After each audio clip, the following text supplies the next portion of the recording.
Today I'm going to show you a variation on the front spin called the catch under the knee. Before doing this move, you need to have a really good grasp on that front spin.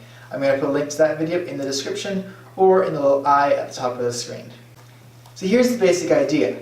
You're going to start by doing your front spin like normal, so it's up in the air.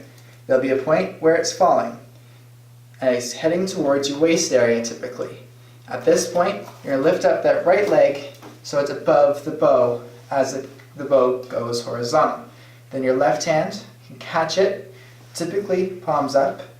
Your right foot can go down, clearing the bow, and that bow can come back behind your back, whatever you're going to do next. Now that sounds pretty easy, but it's quite difficult to do, so here are some tips to how to do it. When you're first learning it, don't just try and throw it right in front of you and catch it right there. Give it a little bit of height and slow down the rotation of the bow so that you can actually catch it and you can see what's going on. Make sure when you throw the bow, it's straight up and straight back down. If you throw it forwards, backs, left, or right, it can cause you to miss with your foot. It's a lot harder to bring your foot way over here to bring it over the bow rather than doing it right in front of you. So make sure it's straight up and down. I hope you learned something from this video. If you did, please give it that thumbs up, leave any questions in the comments, and check out my channel for other tutorials.